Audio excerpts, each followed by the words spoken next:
rumah-rumah umat Islam ini. Bapak Ibu yang saya muliakan, rumah bagi umat Islam sangat besar artinya. Dia bukan hanya sebagai tempat untuk tidur, bukan. Dia bukan hanya sebagai tempat untuk makan, ya. Bukan setakat itu fungsi rumah. Tapi bagaimana rumah umat Islam ini supaya dapat kita jadikan rumah kita itu sebagai surga di dunia ini. Itu satu. Nabi mengatakan di rumahku ada surga. Baiti jannati. Di rumahku itu ada surga. Ada kedamaian, ada ketenangan, ada kenikmatan.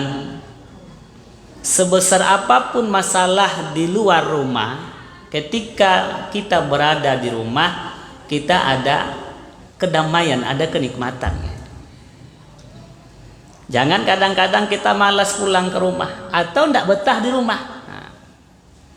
Ada orang kan, kalau tidak malas dia pulang ke rumah, tidak betah di rumah. Kalau tidak betah di rumah kita, di rumah siapa lagi? Itu rumah tetangga lagi. Lain pula ceritanya lagi nanti kan. Ya. Nah, jadi macam mana rumah umat Islam ini sebagai surga di dunia? Gitu. Karena memang surga di dunia ini di dalam rumah itu sendiri. Gitu. Sebagaimana Rasulullah SAW mengatakan baiti jannati. Di rumahku ada surga, atau rumahku adalah surgaku. Yang kedua, rumah umat Islam ini targetnya adalah sebagai madrasatul ula, sebagai madrasah, di mana di dalam rumah itu nanti dari rumah umat Islam ini diharapkan lahir anak yang soleh dan soleha, pejuang-pejuang agama, orang-orang yang mencintai Allah, orang-orang yang mencintai Rasul, paham tentang agama dan butuh dengan ketaatan. Ya. Hari ini apa bedanya rumah kita dengan rumah orang Islam, dengan orang non Muslim maksudnya? Di zaman Nabi itu belum ada pondok-pondok pesantren. Belum ada apa. Tapi dari rumah-rumah umat Islam itu lahir pejuang-pejuang yang tangguh. Orang-orang yang mencintai agama. Kenapa? Karena rumah umat Islam itu ditata. Ditata dengan ajaran Islam. Nah, inilah yang nak mesti kita lakukan.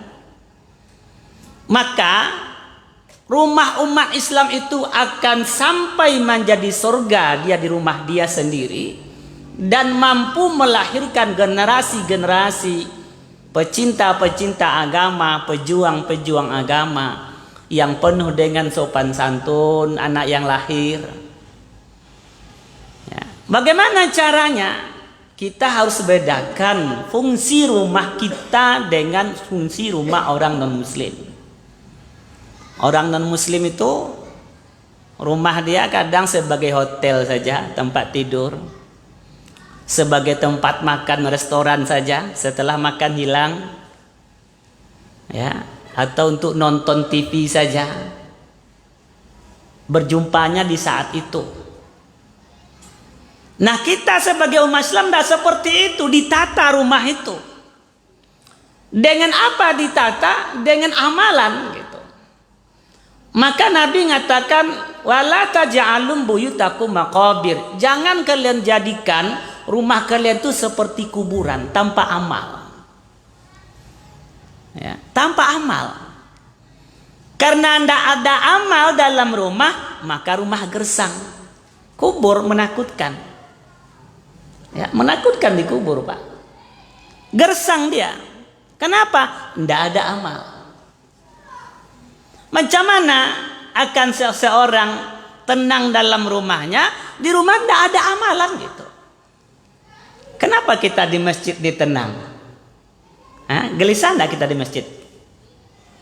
Gelisah enggak? Ada enggak kedamaian dalam masjid ini? Ada enggak? Ada.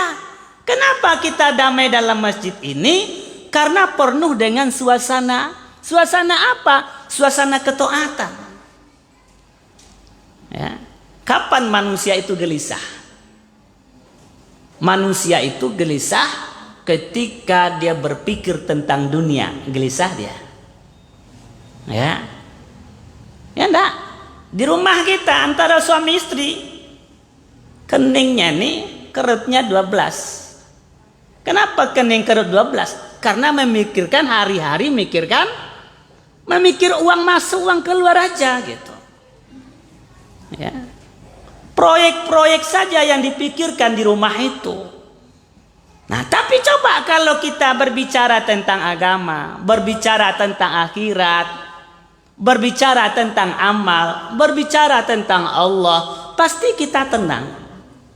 Tapi kalau berbicara kita tentang uang, tentang proyek, segala macam yang berkaitan dengan itu, otomatis kita akan gelisah. Gelisah. Nah, Bapak Ibu yang dimuliakan, inilah ajaran Islam itu sebagaimana yang telah dicontohkan oleh sahabat Rasulullah SAW. Abu Hurairah katakan, apa kata Abu Hurairah? Apabila di rumah kalian itu dibacakan Al-Quran, maka rumah itu akan dihadiri oleh para malaikat. Ya, akan dihadiri oleh para malaikat. Dan rumah kalian akan terasa luas.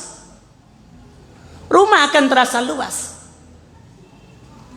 Dan di situ akan penuh kebaikan-kebaikan. Dalam rumah itu ada kebaikan.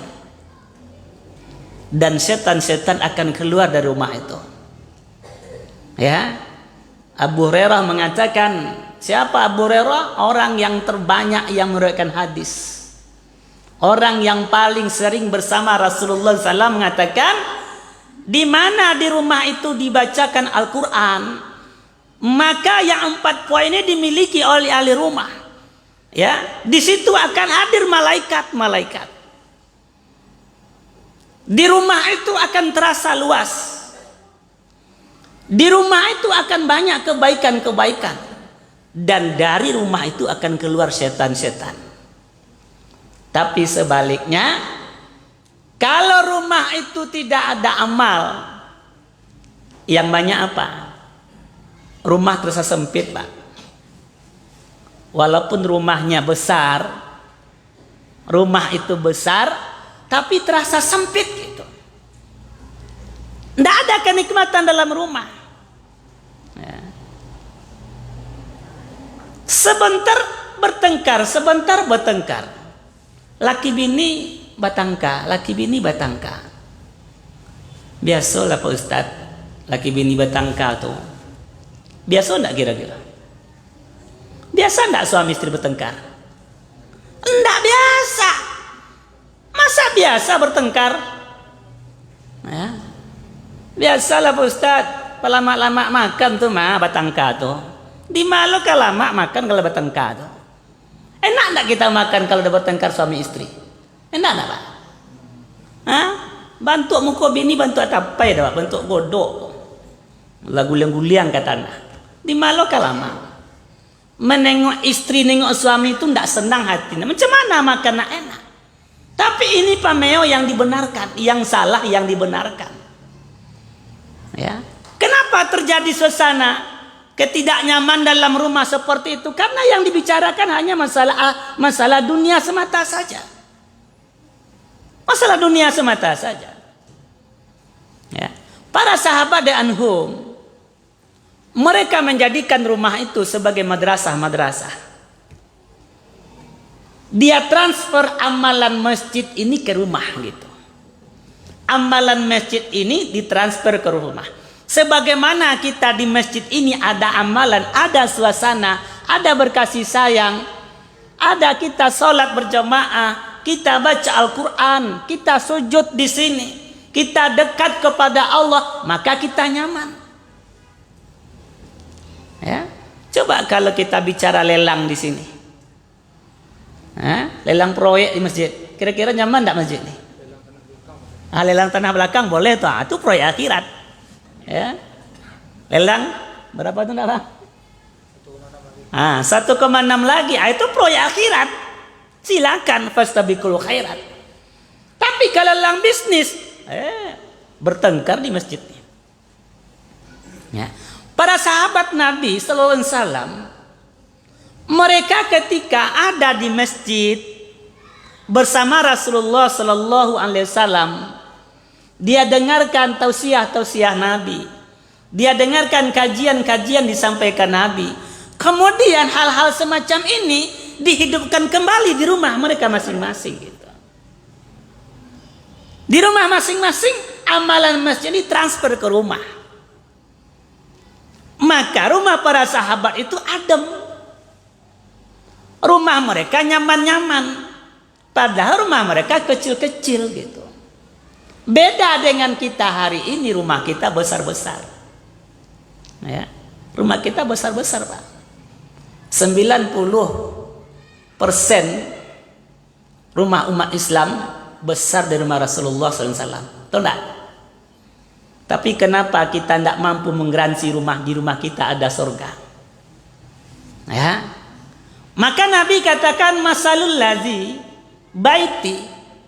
Ya, rumah masalul baitil ladzi yuzkarullahu fihi wa baitil ladzi la yuzkarullahu fihi masalul hayyil mayyit, kata Nabi.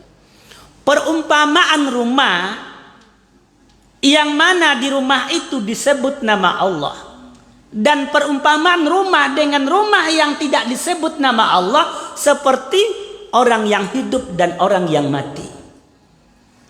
Orang yang mati, apa yang bisa dilakukan? Tidak punya nilai sama sekali. Tapi orang yang hidup, Masya Allah, semua punya nilai. Rumah kalau tidak ada amalan seperti itu, maka ada kegersangan. Maka kapan perlu rumah itu kita setting gitu. Kapan perlu kita bikin schedule. Baca Al-Quran jam sekian, sholat duha jam sekian, sholat tahajud jam sekian. Ya, jangan kita penuhi rumah kita itu dengan benda-benda yang susah ngurusnya gitu.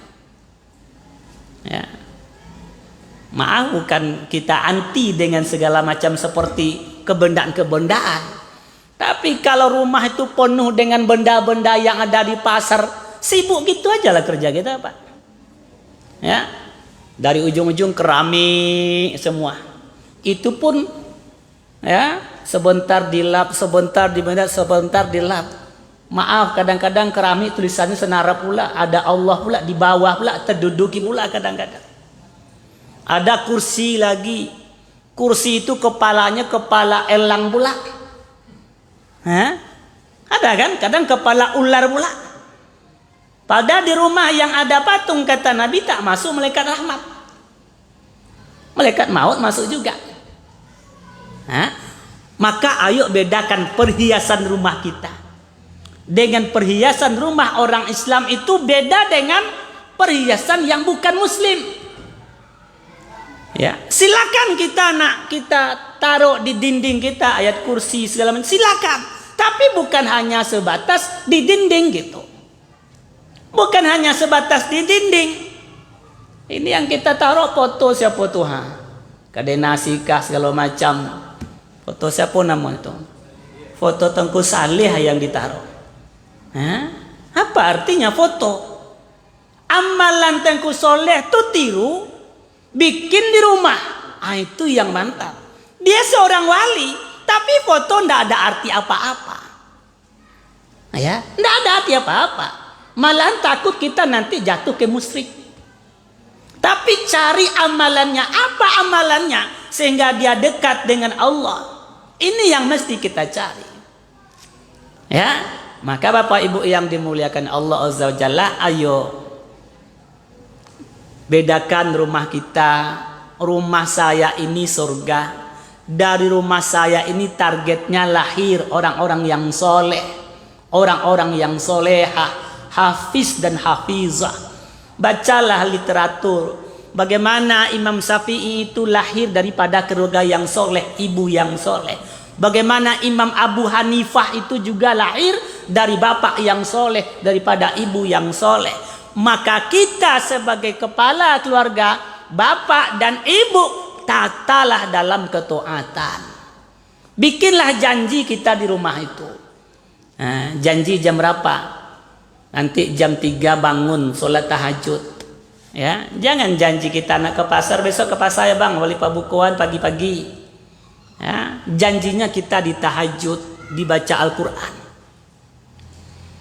Ya, terakhir, kapan perlu kita di rumah itu kita adakan taklim. Sebagaimana kita di sini di rumah tuh diadakan taklim juga. Kan banyak yang sudah baca Al-Quran artinya. Ya, baca artinya atau saling memperbaiki. Pernahkah kira-kira kita Pak menyimak sejauh berapa benar salahnya bacaan Al-Fatihah kita? Pernah enggak? Ada enggak pernah kita menyimak? Baca Al-Fatihahmu dek, coba dengarkan abang, ada enggak? Ya, kalau memang istri kita yang lebih hafal, ayo dek cek Al-Fatihah saya. Cek Al-Fatihah saya bang, dek. Jangan ego pula kita. Ya, istri kita memang pandai daripada kita, enggak mau pula kita. Ya, itulah gunanya kita di rumah itu. Bertolong-tolong, berbantu-bantu itu saling. Suami istri itu bukan hanya nak memperbanyak dunia semata, tidak.